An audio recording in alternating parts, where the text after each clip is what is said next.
A goal, Quishbilly, Huddersfield Town! The most famous goal of Quishbilly's life. Is this the moment for Lee Fowler? It is! Take your place in Division 2, Huddersfield Town. Groupie and Steve Simonson's boots now. He's missed! Steve Simonson clears the frame of the goal and collapses in a heap of tears. Huddersfield Town are promoted. Mustafa Schindler has a chance to write his name in Huddersfield Town legend. And he takes that chance!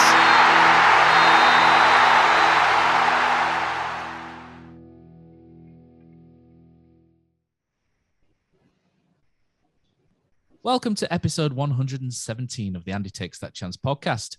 This week has seen queues outside the petrol stations as motorists panic over the scarcity of fuel, whilst over in HD1, similar scenes have started as 11 men queue outside the penalty area, wondering about the paucity of goal-scoring opportunities.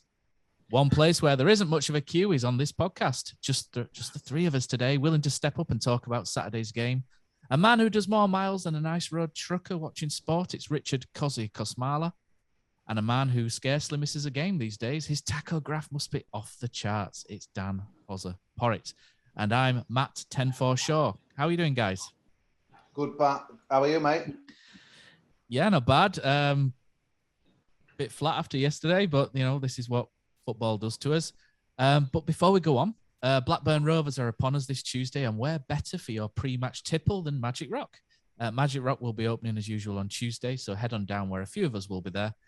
Magic Rock are also sponsoring our fantasy football games this season, and we'll be announcing prizes pretty soon on that as well. So bear with us on that, and we'll get some announcements heading your way quite soon. And of course, they sponsor this podcast. So thank you again to Magic Rock. Okay, so Swansea 1, Huddersfield Town 0. An absolutely dire game, in my opinion. Oliver Turton in for Josh Koroma kind of summed up Tam's approach to this game. That change. Town created absolutely nothing. Swansea matched us up like Nottingham Forest did in terms of systems, and we had absolutely no answer. It was 60-odd minutes before Carlos decided to try and change anything. It was a really tepid performance. I'll ask some questions, Paul. I'll come to you first because I know you like to go off on a bit of a tangent, don't you, at the start? So I'll throw some things your way, and then we'll see how you juggle this. Okay. So the question really on a lot of people's minds, and mine in particular, is has Carlos's new system been found out quite quickly? We see two sides to Carlos quite often, don't we? We see this Carlos who sticks rigidly with something if it's worked a couple of times and it eventually gets found out, and he's quite slow to react to things, isn't he? Sort of his in-game management can be quite slow to react. Or we see this Carlos who tinkers maniacally on the touchline, moving pieces around like a game of speed chess, you know, on occasion. So it's kind of finding the balance, isn't it? He stumbled on this 3-4-3 at Sheffield United, where he positively affected the game with his substitutions. It was good management there, you know, credit where credit's due. And it was quite rightly praised on this podcast. And then we put Reading away, didn't we? Which was, again, a good performance by the club and by the team. But since the international break, we're creating less and less on a game-by-game basis. This came from a conversation in WhatsApp with Stephen Chicken, and he's added it into some of his conclusions as well. So I've rinsed this slightly from the Chicken. But in terms of our chance creation since Reading, and we'll use XG just for this purpose. I've also got some other shots on target ones as well, but XG just kind of gives you the, you know, what we will kind of expect in terms of opportunities. But Stoke, we had 1.66, Blackpool 1.3, Forest 0.88, Swansea 0.15, the worst since Carlos took over. So you can see it's nose diving down. In terms of shots on target against Stoke, it was 3, Blackpool 6. Obviously, we won that game. Forest 2, Swansea none. So it feels like Town are becoming more risk averse. You know, David Hartrick mentions this quite a lot to us, and he mentions it on the podcast as well. There's little shades of David Wagner's second season Premier League where we hold on to the ball too long, we're taking less risks. It feels as well like Sorba Thomas's set piece delivery has masked over the sort of pedestrianisation of us in open play as well. We've scored 14 goals this season, which isn't bad. But when you analyze them and break them down, 7 are from set pieces, which they all count, obviously. One of them is an own goal, and from a game where we didn't have a shot on target, incidentally, which leaves 6 goals in open play spread across 11 games in League and Cup, which is like a goal every 2 games almost, in League and Cup, which isn't great. A centre-back is our top scorer. We're just not creating chances at the minute, and we have players that can and have done it, but they seem to be clamming up in a shell again. And we've gone from playing with freedom before the international break, and then since the international break, we've lost 3 games out of 4, and we're holding onto the ball a lot more. The passing accuracy is better because we're taking less chances. And where do you think this is? What do you sort of make of that pause? I know I've thrown a lot at you there in terms of stats, shots, and target, but we can see a common theme, and that is Town are creating less and obviously getting less output from the game. First of all, I think I had all exact stats that you've read out written there in front of me, Matt. So you've stolen basically all my content in one there for tonight. It is quite worrying. Obviously, like you say, we seem to be on a downward trajectory since we played Sheffield United. Like you say, we got the decent win then for Reading, and then after that, 3 sort of poor performances really for me. I don't even think of Sheffield United really. I think the late win amassed what I personally didn't think were a great performance until we made the changes and we went a little bit more attacking, which, as you say, credit where credit's due. But yeah, the goals from open play is certainly a massive concern. Like you said, they all count. Not a problem with scoring from set pieces, but you still got to be able to score from open play as well. Can't just play for set pieces. I mean, that's not football, is it?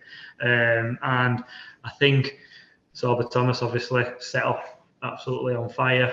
I think I said it last week, that we're never going to be sustained for a full season. No way at all. Other teams have seen him as our danger man. He's a young lad. It's absolutely nothing against Sorba Thomas. I think he's a great player and a decent lad as well. So it's nothing against him, but he's new to league football. He's not going to be able to play a full season at that intensity and that good. Otherwise, he'd already be playing a lot higher than Huddersfield Town if he could do that week in, week out. And it's just really frustrating and disappointing, the fact that you have these debates with people on social media about Carlos and what he can do well and what he can't do well, and you seem to get I seem to see a lot of sort of green shoots, and then within 2 games they're trampled upon by his own making. He doesn't seem to be able to react. He doesn't seem to do anything different. He kind of just sticks at it. The in-game stuff for me is a big concern. The fact that he doesn't mix it up. He just kind of sticks at the same plan. I mean, it's almost the same 11 as well. I know he's switched to Corona, but he made mention. The same sub. It's kind of the same subs, though, isn't it? Even when he does make the changes, it's the same thing. But he's made a deal of having different opportunities for people from the bench as well. So he's bigged this up as well. That he's got different options that he can call upon, and he's not quite made a lot of them yet, has he?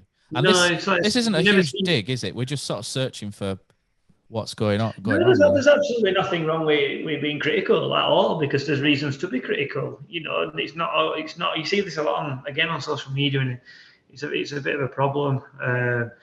You can't criticise. You've just got to blindly support and go, and whatever happens kind of thing. I don't get on board with that. I think if there is reasons for concern, then fans have every right to discuss them. And although we can't really obviously implement the changes, it's nice to discuss it and see what other people think. But yeah, for me, it's you go forward 2 steps and then almost back 3 sometimes. So it's a really difficult one, because do you take this, when you're sort of thinking about Carlos and how he manages, do you take this season in isolation? He's not really got the excuse of not having sort of his players. The players that have come in have now, his players. You've got fans back. It's a normal season, and you look at this season in isolation and you'd say, do you know what, 7th in league after however many games we played. If you'd have asked me that, start of August, I'd have bitten your hand off from it. But that's just what it looks like at the moment. You think back to last season, and we were in a very similar position. Coming up to Christmas, we seemed to be doing all right. We had good games and bad games, and then we just dropped off the cliff. And for me, that's always in the back of my mind. You've got to, the sample size has got to be bigger than just this season. And the comments that I've seen, sort of criticising Carlos, are justified. I think he does some things well, and when we played Reading, we looked decent. I think. You read again online and people make comments that we were, probably better than, what we were. People get excited and start thinking, here we go, it's another 16-17 season and stuff like that. But for me, it were never going to be like that. We'd had a couple of really good results, don't get me wrong, but, you've got to continue that through, which we've not done. Stokes, Forest, and yesterday, Swansea. Take them 3 games in isolation, and that's their relegation performances for me. The way that we've played on the ball, we look all right. It's very slow, very lethargic, and again, 1 goal. Were it 13 minutes yesterday at Swansea, something like that? And I think you put it in group, didn't you, Matt? It's game over. So you don't even have the hope of getting back into a game when we go 1-0 down, and XG of 0.15. It's pretty pathetic, really, that, isn't it? Yeah, and Kosi, we'll bring you in at this point as well. I can see you a bit busy there, but we'll bring in you. We are still 7th, so we've lost 3 from 4. We've lost 2 in a row where we've not looked like we're threatening the goal. Are we just overreacting a little bit? I think so, mate. Yeah? I'm quite surprised how harsh you've been, to be honest with you, and that as well. I mean, I think what you've got to remember is this is a guy whose team let in 70-odd goals last year. So if I'm Carlos, I'm thinking, right, I've got to do something. To if I let in 70 goals this year, I'm not going to be around pretty much by Christmas, so I've got to do something different. And I'm kind of arguing against myself here, because one of the reasons I was chuffed for Carlos' appointment was I wanted to see some nice free flowing football, something different to the the standard stuff we saw under Cowley and Powell, Ritchie, that kind of stuff, etc. So it's gone the other way. But what I've seen this season is the games are pretty similar. I mean, yesterday, for example, to me, we're very solid. We try and hit teams on the break. We try and just kind of nick stuff on that as well. So the Blackpool game was a good example where it looks great, 3-0 win, but we're being honest, the game of chess, we luckily got the first goal and we took it away from them. Their heads went down in that as well. Most of the games have been exactly that. Well, last week we're very disappointing at home, but Classic Town, that we couldn't build on it. But I think reality yesterday, it was a terrible game. We didn't have a shot on goal, but you know what?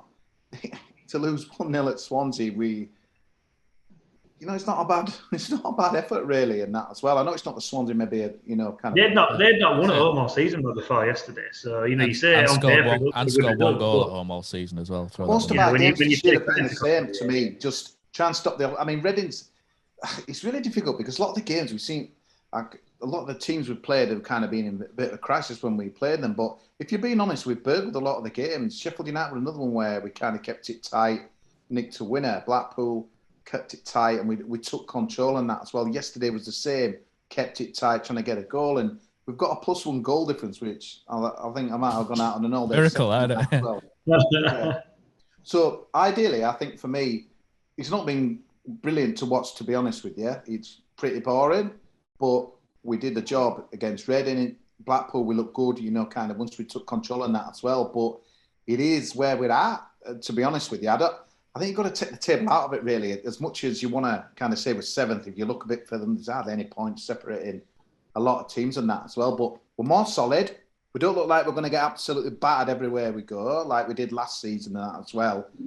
But like you mentioned there, and some of that stuff, we're not creating much. The stuff coming into the season still stands for me. Where's his quality? Where's his creativity? Where's his ball playing midfielder there and what have you? Whereas up front, we're led by a 34-year-old journeyman. It's like there's other stuff that confused me a little bit, like someone like Scott Ayew. I thought did all right early on, disappeared from the scene totally. There's some players who don't seem to want to trust some of the youth and that as well, and probably come on. He's back on the bench again with Scott Ayew at the weekend. My glasses are full, but I think the Blackburn game's an interesting one because I just think it's we need to kind of get something in the bank. I think before the international break, even Luton and that as well, but we're a lot more solid, which I like. I don't like watching us play particularly. I think we're pretty dull. As quality comes from the same old people. We need more people to come with the quality. but is it there? And yeah, it's. I think the problem is because we can see parallels from last season, and this just isn't. What do we put here? 11 games this season. It's not just 11 games. It's 12 months. Of sort of Carlos football. And we can still see things that we saw 10 months ago still happening in terms of what he does. And there are like we say, we are 7th. We are more solid at the back. It's helped with that back 3, although I think a change to a back 4 might alter that, but it might be a necessity at some point. I think the worry is, and a lot of fans, what I'm picking up from people, because I'm trying to represent the views of what I've seen online, if you like. For me, there's no need to panic or anything yet. We've lost 2 in a row, and I think this is what Huddersfield will do this year. I think we'll lose 2, draw 1, win 1, lose 1. I think we're going to be all over the place. So I'm not worried or anything. But I just see. I think that's Championship in general as well, though, Matt. I'm just trying to represent some of the views that are coming through online about Huddersfield Town and looking at chance creation. This for me is our main issue, and we do have creative players. We do have good players. I'm not going to sit here and take anybody saying, "Oh, we've got one of the worst teams in the league." We don't. We've got some good players there. We've got, like you say, we've got a solid back 3. Pearson and Tom Lees didn't have the best of games on Saturday, but they've been pretty good this season. Levi Colwell was decent, I thought, on Saturday. Lee Nichols had a good game. It could have been 3 or 4 down. We could have been 3 or 4 down at halftime. Lee Nichols had a decent game, and he came out of that with a lot of credit. Moving forward, we've got Lewis O'Brien can do a bit. He can create. Jonathan Hogg's a good sitting defensive midfielder who win you the ball. Danel Sinani's not looked as good as what he did before the international break. He's against Blackpool he did quite well. But since then, he seems to be struggling more than few. Sorba Thomas has dipped a little bit, but it's the whole plateauing thing. He was bound to plateau at some point after that start, and he's still decent. Josh Karoma is still working his way in, but these are good footballers. We probably won't see the best of Mipo for a little bit, I would imagine, while he's still acclimatizing. But there are good players there, and I think there are creative players there. Maybe not from deep, and this is one thing we've discussed, isn't it, Pos? In terms of Town's, it's about building the bridge, isn't it, as opposed to just crossing it, if you like. And Town's build-up players become a little bit pedestrian, and it turns a shuttling. And do you know what? I'm not going to pick out any specific players for this. It seems to be a group collective more than anything, and we seem to be shuttling wide. And we mentioned it last week about going in that U shape.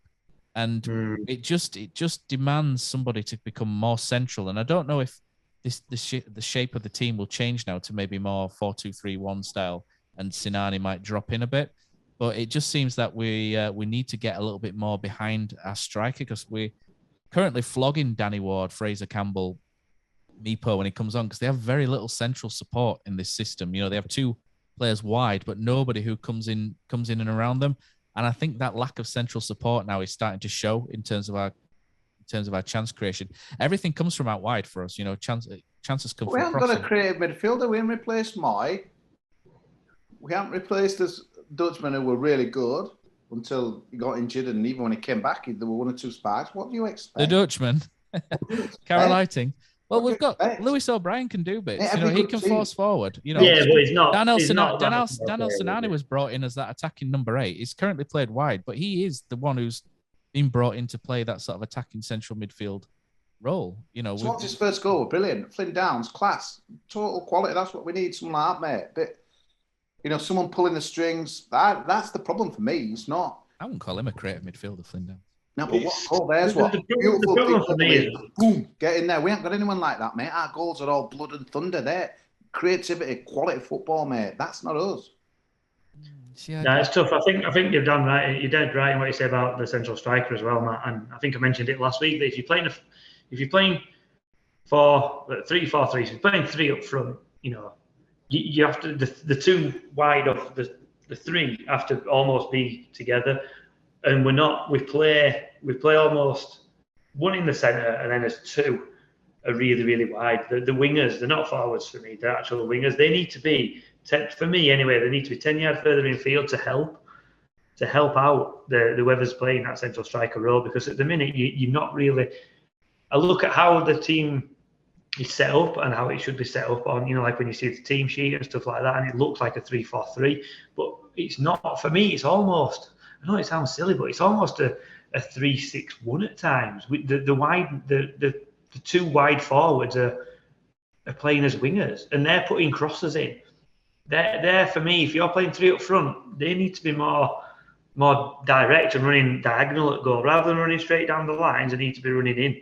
Look at Liverpool, look at Mohamed Salah, and look how he plays that wide right striker role and compare it. If you looked at an average position of Salah and compared it to an average position of Sorba Thomas would be 15, 20 yards further wide. And that's the big problem, I think. So when it comes into a Danny Ward or a Fraser Campbell, who, let's be honest, aren't the greatest central strikers, they're not there to hold it up. That's not their game. A bad touch and it's gone. It's swallowed up by two centre halves, and that's the biggest thing. There's no, number 10. There's no one in that little hole just behind, and I think it needs a shift in formation. I think once Pippa comes back, I think we might see that. I think that's maybe hindering us a little bit. I don't know how long he's got before he's back, but when he comes back, I'd certainly look to. If he wants to stick to three at the back, I'd look to maybe play 3-5-2 if I were Carlos, and I'd look maybe your three centre halves, and then I'd have Toffolo left, Pippa right, and then maybe O'Brien, Hogg, and Sinani, or even Sorba Thomas a little bit more central, because they can get on the ball and actually drive it forward. And then your striker probably Karoma, and then one of others. And I just think that maybe gives a little bit more balance, a little bit more creativity down the centre of the pitch. But yeah, like you say, it's pedestrian. Their moves, their quality. Look at that. They should have been 2 up with another brilliant bit of football. How did they miss that? A guy screwed it wide. That's just what we got. That's what we were doing that last year, I thought, a little bit, where we were scoring like quick breakaway fast goals and stuff like that as well. But it looks very slow when we kind of bring it forward and stuff now and that as well. I remember saying last year though, when I think we scored I think it might have been Derby at home, when we scored a really good goal and we went sort of front to back.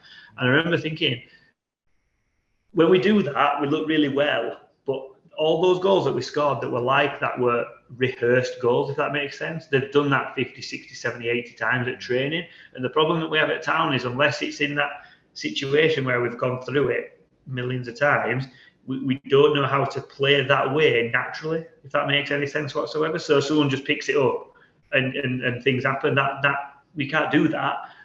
We win the ball and we hold on to it, and it's like, I'm not quite sure where to go with this, so I'll pass it to him over there and sideways, and maybe he can do something. But then he gets it and he's on the same thinking, and he just goes backwards. There's no one breaking any lines.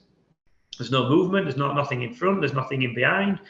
And you get to that point where, I know you joke about it, but it just becomes a point of, why don't we just stop doing that and we'll just play a long ball, because it'll just at least get the ball in the area, and we might get a second ball, we might get a knockdown, we might cause a bit of carnage and get an own goal or something. And it's really sad to say that, because I think one of the other problems is that when Carlos first came in, we were sold almost a dream or almost an ethos of way that we would play football. And that ain't happening. And I think that's one of the big things that people hold against Carlos as well. We were told that we would play football in a certain style, and for me, we don't play football like that. And I think that is one of the things that people have a go at him for, which is right, is quite right as well. But yeah, it's a tough one, because you said, Kosi, for me, if you're talking about glass half full, glass half empty, my glass is exactly half. I can't put a foot on that. You know more. Yeah, it's like literally, you know what I mean? It is. Yeah, we've gone from conceding loads of goals. She's got to do something, and for me, we sacrificed some of the creativity to get.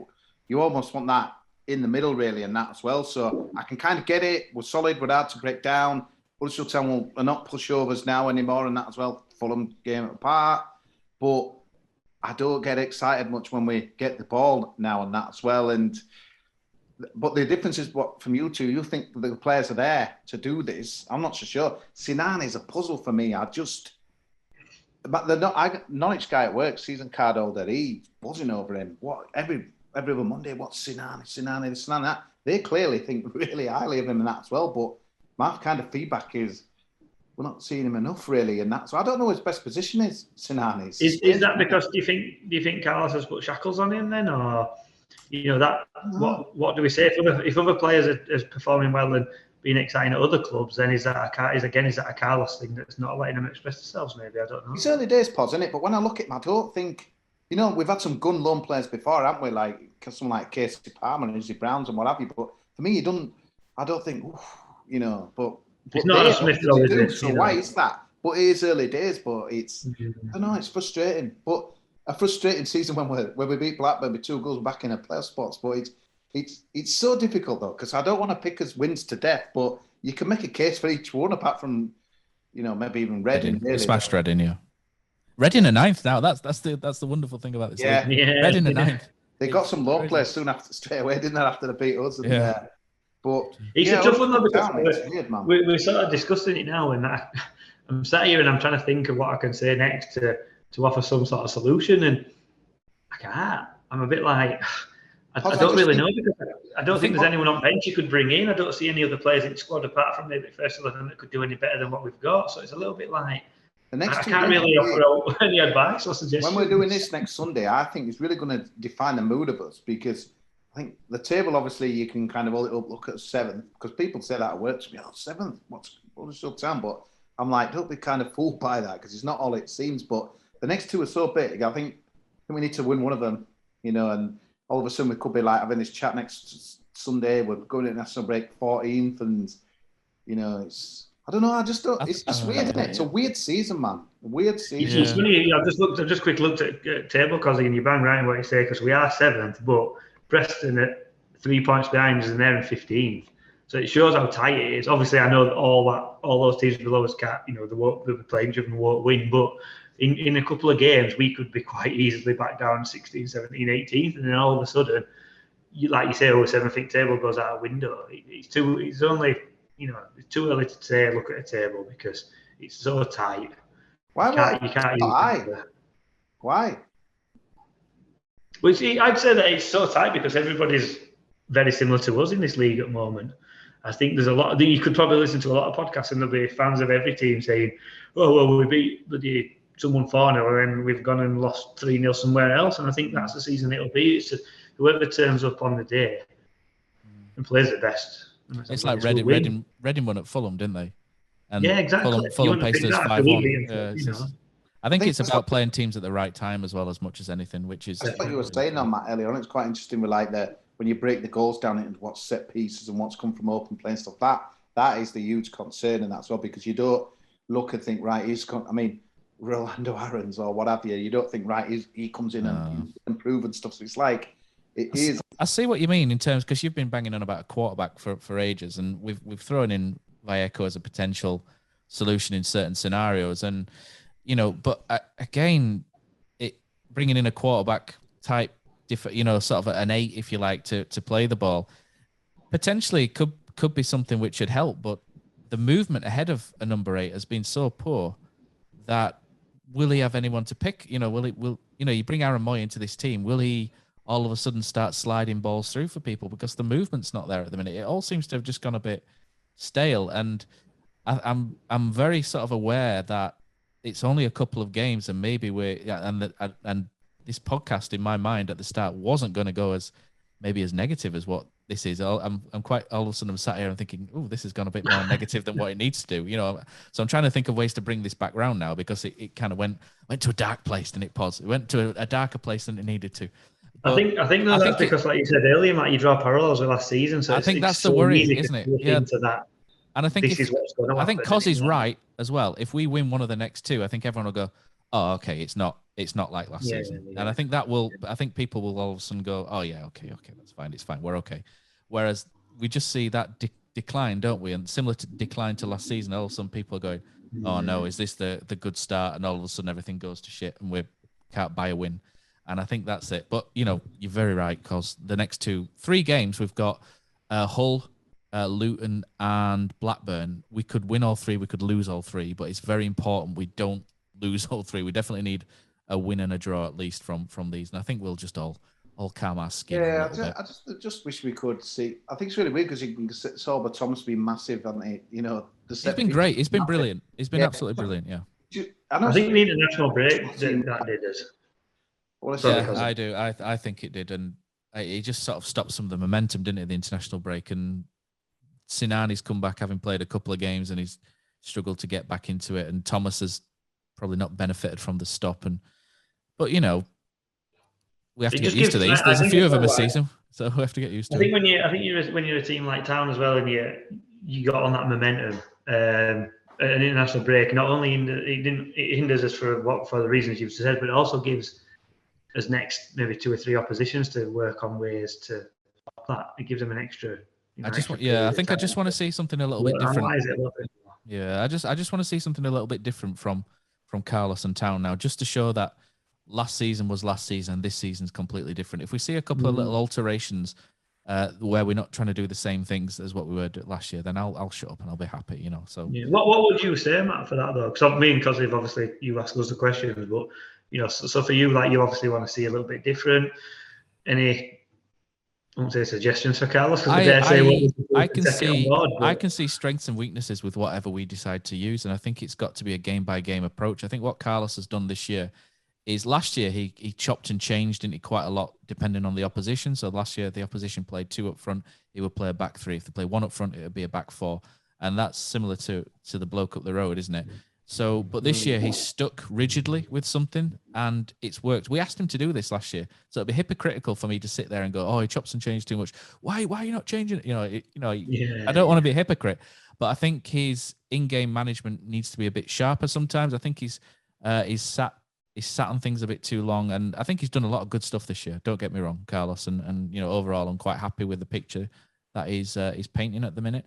But I think there are times whereby maybe we just need to react a bit quicker to the opposition. Like Nottingham Forest went 3-4-3. That was a surprise because they'd been playing a back 4, and we didn't react to that all game really until, actually no, we did, but it was after 60 minutes. And Swansea again matched us up in terms of systems. They have been playing that, so it shouldn't have been a surprise. But again, 65 minutes or so before we actually tried to do something a little bit different. And I'd just probably like to see us being a bit more reactive, and I would think about a 4-2-3-1 just because of the strike, the support behind the striker, and I'll probably put Sinani to a number 10 and have Thomas and Karoma flanking. Probably stick with Danny Ward for now and see how he gets on with a 10 behind him. But it's interesting that the 4-2-3-1. I think I worry about the back. I worry about the back line though. Then, but would it drop into a natural 4-5-1, which then it's teamed to happen a lot under Wagner? We'd set up as a 4-2-3-1, and it often ended up as 5 in midfield. And I think this is you going 4-4-2. Get it forward. This is where this is going. No, you know me, I'm a bit old school, Matt, but I don't think 4-4-2 would work because we haven't got anyone up front that could play that system. But yeah, I think, like I said, 3-5-2. Again, Pippa is massive. He can just add some balance, because without Pippa, for me, we haven't really got a right back. I know Ollie Turton sits in there and is a right back on paper, but he's not. He's been asked to play as a wing back, Turton, and he is a defensive right back. So switching to a back 4 would be a bit more natural for him, and maybe he'll look a bit better than maybe he has done so far. But I think Kozi's getting bored here with our tactic talk, so I think we might need to move on. It's really awkward for me because I want us to do as well as we can. I don't want us to ship 70 goals, but I want to see exciting football. But I can, so it's not turning me on this whatsoever. Just balance on it, mate. So it's like, this is the problem, really. It's like, well, Carlos would be sat in my own right because they're 70 goals conceded, garbage, getting battered every week. I've stopped that now. We're winning games. He said, "What more do you want?" And I'd say, Carlos, it's like, I get that, mate. But for me personally, what I want to see on a Saturday afternoon is not what you're kind of dishing up. But then it's like, well, if I went back to last year, I'll lose my job. That kind of free-flowing approach, which I thought that we had, but very kind of naive at times and stuff. So it just lacked control. And I think that's Town I think the problem with me, one of the things that I don't like about, or haven't liked about Carlos's football, is I crave control of possession. As a fan watching, I just want us to control the game. And I always felt like last year it was a little bit basketball. Like even though we might be 1-0 up, there's no control over the game. And that showed with us, losing lead, how many leads we lost. And I just want a little bit, I like that, but I just want a bit more control from the middle of the park sometimes, just to take the sting out of opposition and things like that. And I think he's learned. But I think it might have just gone a bit too far the other way. I just hopefully over the next 3 games we just see the balance tilt a little bit. What they did to us with that goal would have the problem is people worked out last year. Like that would have a great goal from them. Tom Lee's. Tom Lee's. Yeah, I thought he positionally could have maybe done a bit better, but they could have scored against Signal. That's the football I want to see. Exciting football. We saw that against Reading, against good striker in from Swansea as well. Pirro, decent. But the results out and the mood and kind of the table out of it. I'm just thinking, Huddersfield Town this season is, it's doing a job. Yeah, there's other crap teams. Yeah, there's a lot going to be on minuses soon with deductions and stuff. But is this what I want to get? On Tuesday night, everyone's going to be queuing down that Leeds Road, traffic lights and stuff, park the car, get in the ground. I want to be excited, man. I ain't seen that. My main issue is that the opposition, if they sit in a low block, if they sit low block, we're knackered, and we have been knackered for 12 months. If they just sit off, Forest did it. Quite a few teams do it. They just sit off in that low block, and we just don't really. And maybe that's where your creative midfielder needs to come in, Kosi. But maybe a decent 10 who can pick balls. Yeah, definitely. Alex Pritchard. I can get with sitting with dangerous. Like we've burgled some games, this season away, but at home, I'm just wanting. Do you know what? But the thing is, on the flip side, Stoke burgled us, I think, for a win as well. They had one shot on target. Yeah. All game. So, it's worked both ways. But I think we shouldn't move on and stop over-analysing that. I think we've maybe over-analysed that a little bit. Shall we hear what other people think? I think this is always a good thing. Let's go to the Football Forum. And let's just bear in mind the Football Forum. I asked the question at 4:45 because I like the raw opinion of it. I like, If I ask now, I think everybody a little bit. But I think if I ask now, I think everybody would be a little bit calmer. So I think some of these might be. So not to take these out of context or anything. These are straight after the final whistle. When they tweeted them, Matt. So the Huddersfield Town family friendly Twitter account. This one says utterly dreadful today. I'd love to know what the game plan was because from the moment we kicked off, we were second best all over the pitch. Tactics and subs were very poor. All the positivity from the good start will quickly drain away without a huge reaction on Tuesday. So yeah, that's pretty much what you said, Cos. Hursty, HTFC. Hursty says, team selection and tactics all wrong today. Need a reaction soon to prove that this is just a blip. Andy K says, I cut my grass instead. Once we go 1-0 down, that's the end of it. Losing patience with Carlos. I want him to be successful, but he simply isn't. And I think some of us are kind of at that point. That stat, today I read or somewhere that when we have we not wondered him when we've been behind? There's some kind of wacky stat in there that I did something last week, Cos, where since the turn of the year, I think if we go 1-0 down, then we lose 80% of the games that we go 1-0 down in. So it's first goal wins, I think, for us a lot of the time. But the self-righteous one, I like that. To not have a shot on target is just disgusting. To not have a go at the opposition, and it sure ain't entertaining. It's an insult to fans who have travelled to that game. So, yep. John Broadley says, got to start different on Tuesday. Vico instead of Hogg. Start Meepo even if he only plays 45. HTFC Dreams said, side is missing energy. Hogg high, Lewis O'Brien or Holmes. Dwayne Holmes has done all right, since he's a couple of sub appearances. I thought Forrest, and again, he looked lively. So maybe Dwayne's playing himself into contention. Meepo, Karama, Sobra. Has he done all right, or has he just been better than everybody else? Well, yeah, he's done better than it. That's how it works, though, isn't it? He's done better than who he's come on for, so maybe he should take the shirt. But Toughlins turned stronger. Carlos has to develop a plan B. Phil still is 100% AstraZeneca vaccinated, so thanks for that, Phil. Poor, very poor. What have we been doing in training? Dean Smith says, absolute dross. I'd back my under-14 team to get a clean sheet against Town, and we've conceded 9 in the last 3. Dean, good win against Man United, mate. Thanks for tweeting, but what a win that is. Good result, man. You see that Fernandez penalty? That was a shocker, that. Good job, man. Sol Grealish, got some good players in instead. Good work, Dino. Right. So, 10-06-88 Matt says, simple, if we don't score first, we don't compete. There is no change in attitude and we can't break teams down. Don't ever see Meepo being effective for us. Can't remember the last time we played a ball in between the fullback and centre-back for our central striker to turn them round. Exactly. Yeah, I agree with that. Do you know why, though? Do you know why that doesn't happen? Because teams sit so low. Yeah, that's the low block, isn't it? But they sit on edge of 18-yard box because they know that we can't create anything. So there's no point them pushing up and pushing out to allow us to then try that. But even when they don't, we don't. You just sit on edge. Let's just sit here, and there's no way that they're going to be able to get past us. So I'm happy to go 1-0 up and sit on this edge of box. And that's why them balls don't happen, because they don't need to. Defenders don't come out against us, because why would they? Dag Barnett says 2 poor results and performances. We need to show more in both games in the next week, or the questions people had at the start of the season will be raised again. I think we've already started raising those, haven't we? Richard Iredale, Rickster _76 says, it looks like whatever Carlos did that made us terrible in the second half of last season, he's done it again. We have gone from a team that looked like it was gaining confidence to one that is very poor with little coherent direction or style. Mate, I've told you this is straight after kickoff, so people are obviously a bit annoyed by the Swans again. What a team. Daniel Sanderson says, how can Carlos justify us not shooting during games? Why are we still passing the ball around the back when being pressed when we know our players aren't good enough to do it? His tactics aren't great. Phil Clayton says, play fast attacking football. If we get hit on the break and lose, at least we had a go. Play slow, defend first, and hope to hit the opposition on the break. Only works with the players who are good enough to play that way. We did it at Sheffield, but had a lot of luck. Need a rethink. And yeah, so a lot of these Terrier J, Scott Nixon says they're kind of point to were the Reddit. You know, so this is now what people, again, the next 3 games are huge because these people are saying was some of the earlier stuff a blip, and you know what's it going to be like going forward. So Scott Nixon says were the Reading and Blackpool games the exception to the rule? Overall, the football that is offered up is awful, and realistically, is it going to get better? And I think this is where we're at as well, isn't it? You know, we're just a bit worried that last season's coming back, but like Kozi's very right to point out that, look, let's wait for these next 3 games first, and then we'll be able to have a clearer picture of where we're at. Matt, I watched Hull and Sheffield United the other week and that as well, and Hull City were absolutely awful. I've tipped them on go down, so hopefully they'll carry on being as awful. But I tipped Coventry and they're smashing it. I did well there.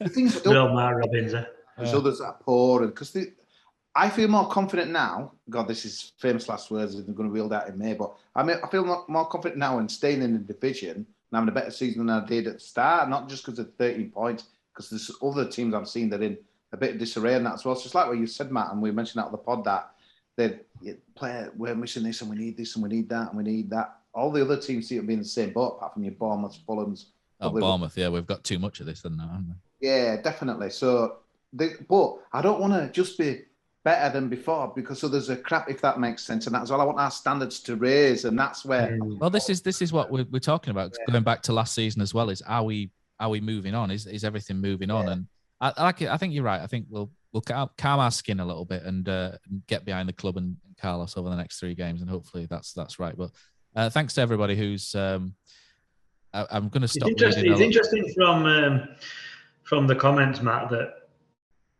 and it's probably resonates to me to where I am personally with it. There's a lot of we need to do X, we need to do Y, and it may be just because people run out of characters to tweet, but there's not why don't we do this, why don't we do that, if that makes sense. So this is the problem. We're not doing this, we're not doing that. This could be a potential solution. There's not many people coming forward with ways to. And I'm guilty of it myself. You know, I'm sat here now. It's not our job. Why don't we try? No, but normally as a fan, you'd be like, right, get him off, put him on, do this, that. And I can't think of anything because I look at this bench and I can't think, right, well, if them 3 came on and played, it'd be better because I'm shouting for Scott Ipols. I just don't get it. I just cannot think what we could do or who we could play or what system we'd be able to utilise that make us so much better. And it's weird. Well, let's think of who's out. We've got Aaron's back. I mean, is he fit? Apparently he's fit. I think Aaron Rowe might offer something. Aaron Rowe, yeah. I like Aaron Rowe. I think he could offer something when he's back. He offers a little bit of flexibility. Apart from Pippa, really. You know, Pippa, it's quality. Aaron, Rondo, Aaron. I think it's just... Rhodes, is he going to... I can't see any difference because he's just similar to what... Yeah, Mipo's the one that does worry me. I don't want to... You know, there's still time for him to obviously come, but I do worry he's going to be a cameo man, 20, 30 minutes. I'd love to get there on the ground Tuesday night, getting that scoreboard, look behind a Mipo. I just think there's a long-term game with him, to be honest, mate. I don't think he's a... I know we've brought him in as a loan and you want loan players to make an impact, but I think we're looking at him with a long-term view of... And I think we're hoping that we might be able to... I think just from what Phil said, you know, in the last interview, Phil Hodgkinson said, where we might be looking at him a bit of a longer term and trying to get him a bit longer. And I think we're just overanalyzed like this game. Maybe Carlos is overanalyzing Mipo. Just get him in.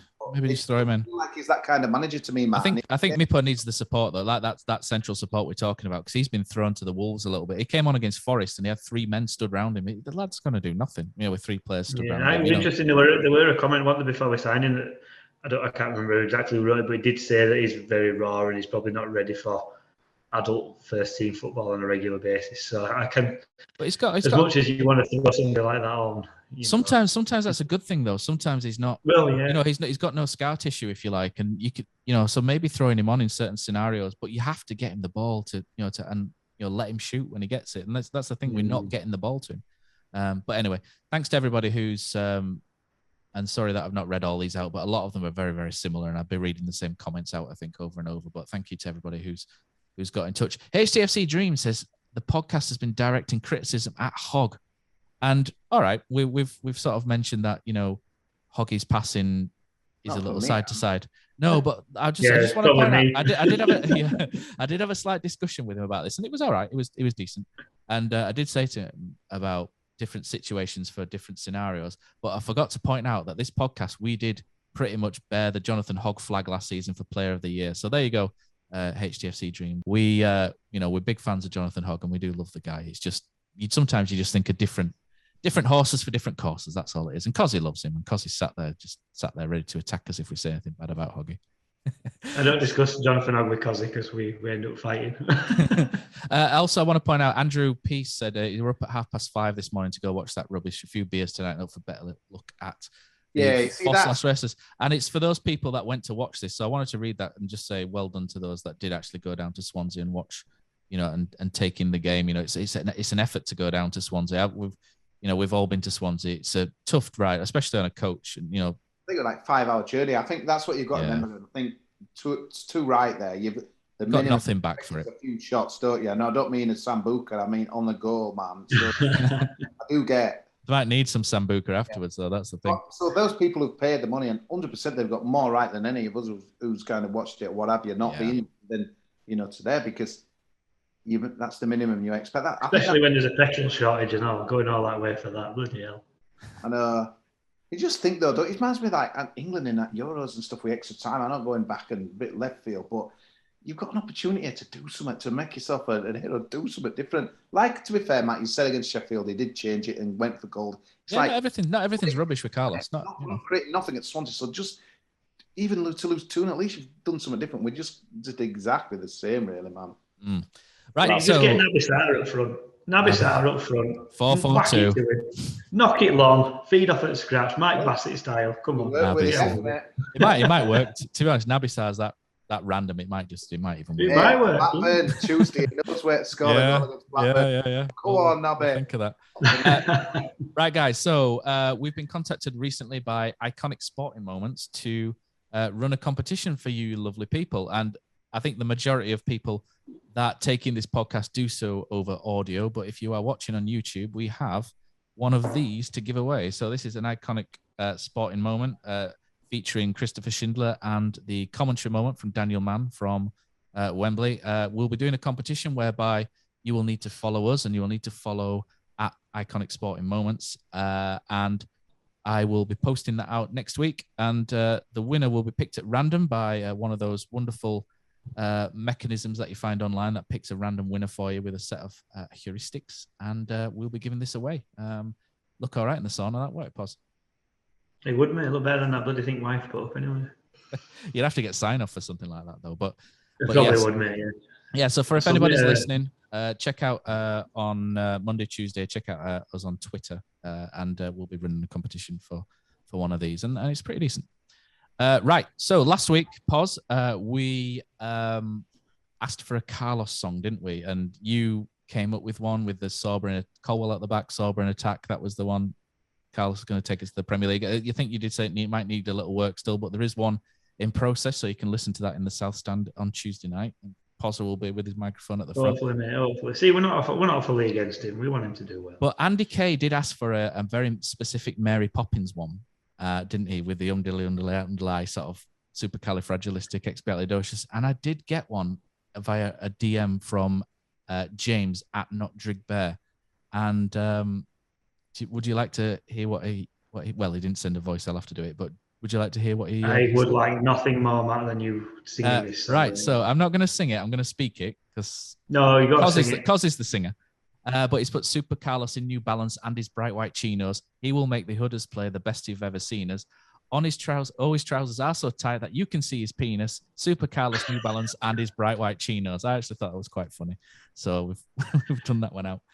Right, guys, we've not done this for a while, Kosi, but I'm going to throw this to you, and I'm going to press the magic button. We've lost to a pub side. We've literally lost to a pub side. Absolute danger, this fella. Revving up your engine, listen to a howling roar. Is it Jan Sievert in the crowd, a possible David Wagner successor? Metal under tension, begging you to touch and go. Send out Patrick Davidson to find out. Highway to the danger zone. Mark Saggers, Whopper. Right into the danger zone. Adrian Durham, absolute Whopper. Heading into twilight, spreading. You can't tell me Eddie Howe won't be keeping tabs on us. Hashtag SWFC. Because I've watched your match of the day, and trust me, I think you might as well take up archery at times. Highway to the danger zone. Golden parachute catch. Take you right into the danger zone. Piss Nice. off, Huddersfield. How dare you? How actually dare you? There we go. It's good to hear Neil's voice back on every now and then, isn't it? Right. Okay. So we don't usually do this, do we? But Danny Simpson. What a guy. Last year, he's so Lewis O'Brien signed his new contract. We're all incredibly happy. People congratulating him on Instagram. And then Danny Simpson weighed in with bad decision. And, you know, if that's his opinion, I don't really care. You know, if it is his opinion, he's entitled to it. Whatever, but you know, it's not so much that it's more the response from him afterwards. You know, after he got quite a bit of stick, and his response was, "Lewis is just to clear this up. Lewis is an amazing player. It was a bit of banter which I understood the fans took wrong. He knows I love him and I'm proud of his development. What I meant was you've tied him down, which is great because in the future, if he carries on, there will be big clubs trying to sign him, which comes down to his ability and professionalism. Apologies, Terriers." And it didn't really make any sense whatsoever, did it, in terms of the original thing? But I just sort of read that and I just rolled my eyes and thought I'm going to continue scrolling past. But it's nice to get a whopper on every now and then, isn't it? I don't understand why he did it. Did he delete it initially? No, I don't think he did. No, I think he's left it on. But which is fair enough. Yeah, no, not that reply at the end, but didn't his first thing come off? I don't know. I've stopped looking at it. I've stopped looking. Smile. I don't know how people do this because get these a lot where people like tweet and then they'll delete it, but someone's managed to get a screen grab of it. And I don't. It's almost like they must sit on their account just like waiting for it to right get it. But yeah, I mean, to be fair, I did smile because we've all been there. Well, I have anyway, where I put a post on and it's like in good faith and what have you, and then it's like you think, oh, no, do I delete it? Do I amend it? And you end up kind of doing nothing, and it's like, but I mean, he just took a big at all, hasn't he? Really, but why put that? Well, the only thing that makes sense is if he's put bad decision by the club, and then it makes more sense. And afterwards, I thought, oh, maybe he meant he was actually just having a laugh, and he's put bad decision club wise. I had to get Mad Matt Williams. The explanation didn't explain how it just made it more confusing. Oh, well, that's why he's a whopper, but I don't really. Maybe he's tried to do it as a DM and he's posted it by mistake. He's done an old Nigel Clibbins, hasn't he, and pressed the wrong button.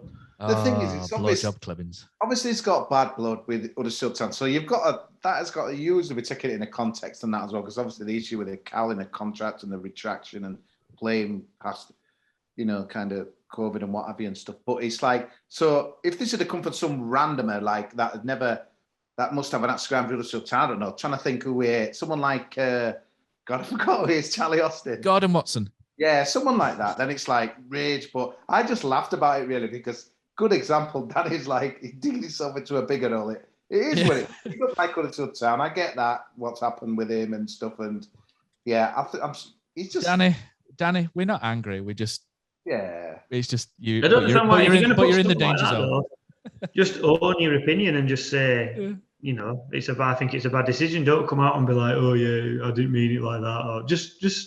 no one cares really what he thinks. So why is he trying to justify it? You know. Yeah, I don't think anyone's really bothered now. But it was just a bit of fun while it lasted. Mate, on Sky. Oh dear, Lewis O'Brien. Anyway, Kosi, it's a good coup for the club tying Lewis down to 2025, isn't it? Yeah, the interesting article in the Football League paper this morning. All other papers available and that as well. But basically saying what I think and that as well. It's like it's good business from Huddersfield to get. So it's good then because it backs you up. Yeah, I'm not surprised. Because he wrote an article. They're trying to get top to sign a contract as well and others. So it's protecting assets. They were basically praising Huddersfield Town for protecting their assets, and it's smart thinking because we'll probably get 15 million for him and that as well. And that's how I see it. And a few people there's a lot of people steaming in saying, Billy is staying with us for 2024 or whatever it is, but he ain't gonna. Let's be fair. Well, you never know. He might, but I just think it's good because surely there's going to be a clause or two in there. But it is. I didn't expect it to be here now, so it's well. The Yorkshire Evening Chest Wank actually did say, didn't they, that there was a release clause in there, so they broke that. Didn't probably they? But got there, Matt, is that if they keep doing poor, which everyone hopes probably on this podcast, it's probably more chance of him disappearing there, I think. But we'll see. Anyway, so there's a long way between now and January. But I didn't see him being here at this time, kind of in the summer. So 100% positive, really, for me. Fantastic. Pause. We did talk about it last week, didn't we? But we're both happy that Lewis O'Brien is staying, and a little bit of ginger solidarity from you. One thing that came out of his interview, though, and I think it surprised you, was that he doesn't like his song. This he song. don't. Yeah, I don't know if he don't like it because we actually spoke to him about it just to make sure that he were all right with it when it first came out. So maybe he's just got bored of it rather than not liking it. But it is what it is, isn't it? It's a good, tough. Is this where you're just going to shut up, Ron? Is that? Yeah. You have a song or you don't. Sorry, Lewis, we've tried. Ollie Fisher did actually. No, he worked. He did say in an interview, didn't he, that maybe it's a bit of a banter song, isn't it? More than all that. He might have run his course. So we'll see. I'll be honest, mate. I've always thought it's a bit naff, to be honest. But, yeah, I have to be fair. But at least he's got a song. We've had worse. We've definitely had worse. That Mary Poppins one from Carlos, as an example. That's not taking off. I'm just kidding. That's not taking off. Although I wish it would. Right, so I think a good way to finish this podcast, guys. So I don't think Brady and Josh are going to get a Blackburn preview out. We have talked a little bit about Blackburn Rovers, and one of the games that they play, they do a little game called Trash Talk. But when they don't have enough people for Trash Talk, they do a little game to remember the 11 from a previous game. So I've picked a game between Blackburn and Huddersfield. I had to do this very quickly, and unfortunately, this11.com doesn't have the lineups that I wanted. But I've picked a game. Blackburn Rovers 1, Huddersfield Town 0 from the 16th of April 2013. Stop Googling, pause. And what I'm going to do is I'm going to ask you to name. Kosi, stop Googling, to see if you can name as many players from this starting lineup as possible. So, pause. How many do you reckon you could name on the starting lineup? Well, sorry, what year was it again? This is 2013. April 2013. 2013. Well, that's a bit of a note era, isn't it, for Town? I'll go with... In fact, do you know what? In fact, go on, tell me. Do you know what? I'm going to open the chat box and individually, in fact, how many do you reckon you can name, Pos? I'll go with 2013. Oh, what kit did we wear? I go by kits. Kosi, put that phone down. Put that phone down, Cosmala. Scott Bradley, mate. He's just won his bet, so he's really happy. Good old He's asked me some Spanish. Have you got a BlackBerry? No. You look like a BlackBerry then. Yeah, I've left Apple, but anyway, yeah. 2013. So we've just got promoted, haven't we? Everyone's happy. Yep. So how many players do you reckon you could name without doing? I'll go with 5. It is. 5.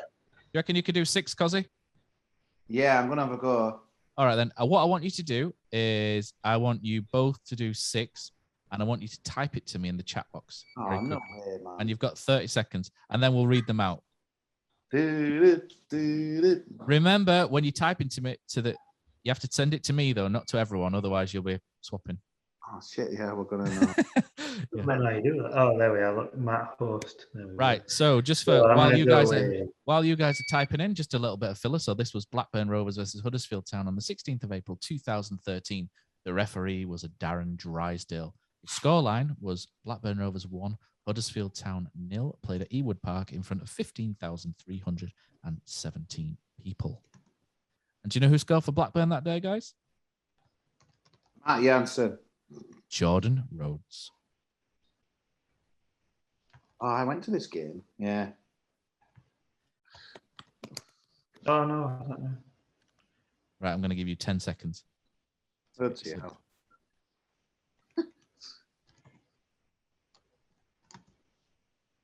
I hope I've got right season here. I'm just guessing people from that era.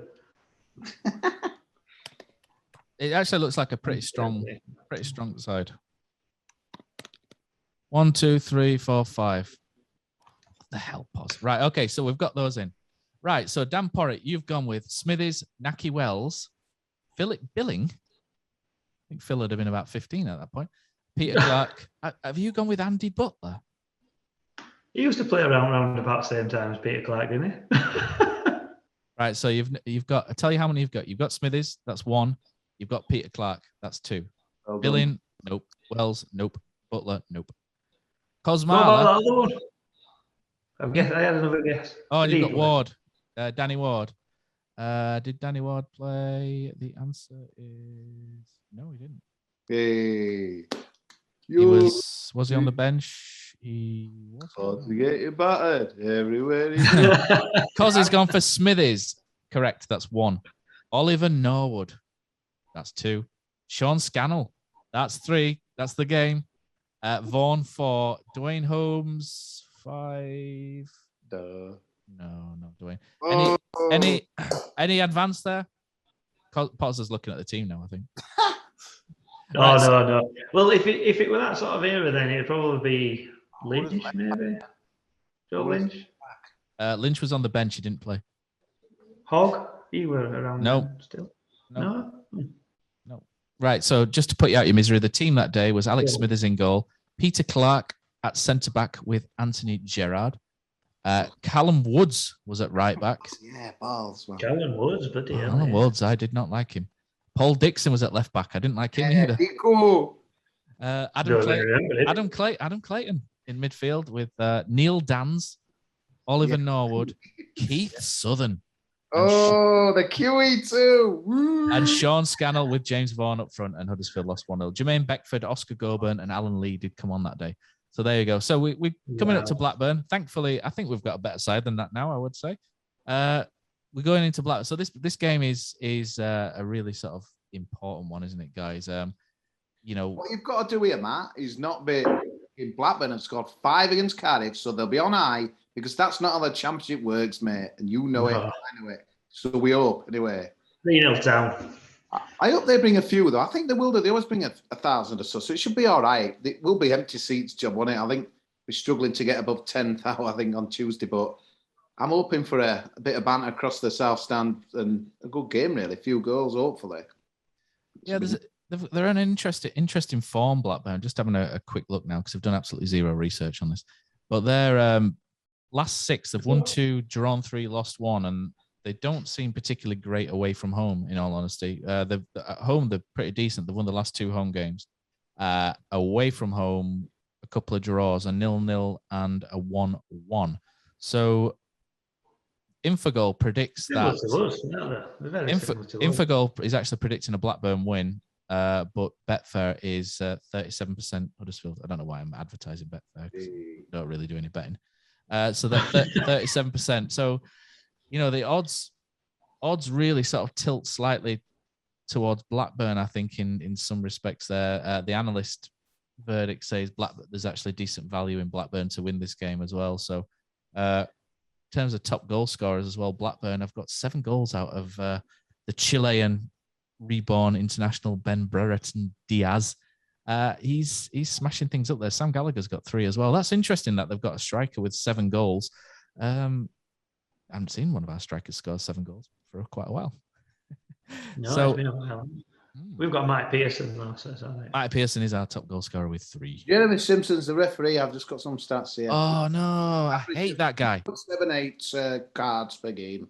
He's a honestly, look out for him. He's a dreadful referee. I think he hates Huddersfield, Jeremy Simpson. Oh no. I think he's the one where I think we've won 1 game out of 18 or something that he's refereed us. We do not win when he referees us. But then again, you can say that about most of them. I was going to say, it's not exactly it. Head-to-head streaks. We haven't had without a clean sheet against Blackburn in 6. It's time to turn the tide. Yeah, I think it's got a job all over it, mate. Nailed on 1-1 here, I think. Yeah, 1-1. I think I would take that as well. 1-1 draw. I think a draw get us back moving upwards again. I think that'll be decent. It's funny though, because after Everton we lost, but because we played well, everyone were really happy. So a cup game as well, isn't it, against a Premier League team? So, well, it kind of gives us that little bit of a springboard, didn't it? Because it got everyone back on side, that performance. So if it's a 1-1 with a good performance, it's totally different situation to 1-1 playing as we did at Swansea, if that makes sense. So it depends. If we're going to draw, it depends on the. I think we need a performance to go along with the result, personally. The good thing in this division, even probably against, say, West Brom, but Fulham, anyone else back from Fulham, Bournemouth, and to a certain extent West Brom, but any of the other 18 teams, I think, we can win. So it's like, that's the beauty of the Championship, and that's why it is possible. All could happen. If you were betting on that game on Tuesday, you wouldn't have a clue what to do. You'd have no idea, would you? Absolutely no idea. But I'm looking for us to get on the front foot and go for it a bit more. So let's hope that Carlos has watched this podcast and putting his plans in place. Thing is, it's interesting. We're going to pick up on it earlier, Kosi, but just whilst we're sort of talking about that, you sort of mentioned about wanting to see like the exciting football and all that sort of stuff. And to me, the result, if we play, a little bit more reserved and we try shut up shop and win 1-0, you don't particularly mind it as much. It's when the results go against us that then you sort of kick off a little bit about that. Like Mourinho, you've sort of been a master of the 1-0 win, and it does mask you can come away saying, you know what, we didn't really play well there, but at least we won. We're at the stage where we're not winning now. So that becomes a double fold, and all of a sudden playing a little bit more defensive becomes a really big bugbear of people's, because you're losing, so you're thinking, why are we attacking? But actually, if we play a little bit more reserved and sneak a 1-0 win from a set piece, you kind of come away thinking, happy days. So it's hard, isn't it? It's really hard. Some nice football and finish 20th than kind of shut up shop and dull and finish 13th, but but I don't know, it's just anyway, we're going, it's like we're rewinding back to the start of the pod, but it's. I'm going to say we've already talked about all this, haven't we? We can't blame the guy, mate. His job's on the line. If he doesn't short up the back, and he has done that, but I just want to see a bit more. It would be nice. I know they did ask Phil in that interview, but it would be nice to know what the expectation is. I'm not saying that they need to publicise it, but it'd just be nice to know what we said to Carlos. So that someone said, look, we need to do X, Y, and Z better. Because that could have a big bearing on what Carlos does as well. There's outside influences, isn't there? If he's been told specifically, look, you need to stop letting goals in, that's what he'll try and do. If they said you need to start scoring more, would he change and play, a little bit more expansive? So without knowing the barometer in which Carlos is being marked against until February, as Phil says, which is nearly end of season, so it's a little bit easier for him to say, and it could be different then to what he might have said now. Without knowing his barometer and his yardstick, it's really hard to say is he doing a good job or not a bad job as a fan, because, you don't know, do you? I think the only thing that I found about this of interest to me anyway with this Huddersfield Blackburn thing is you compare the strikers. Danny Ward has had 7 shots from 7 games this season, and Ben Brereton Diaz has had 30 from 9, and he's scored 7 goals. And it's just interesting to see that they get their striker in shooting positions. But there we go. But that's the only thing I've got. They'll probably pass it to his feet rather than whether it down wing or something like that. Well, that's it, isn't it? Yeah, you can't beat a midweek game that breaks up your week, and it's even better. Yeah, you can't. A night under lights at John Smith's is one of my favourite places to be. Stick your red button, man. Get to the ground. Don't be red button in it. Get there. I'll see you there. Right, we'll be there on Tuesday. So. See you down there, and thanks for listening, everybody, and thanks for Magic Rock for sponsors, and keep an eye on our socials for a couple of competitions in midweek. And that is it for us. Cue the music.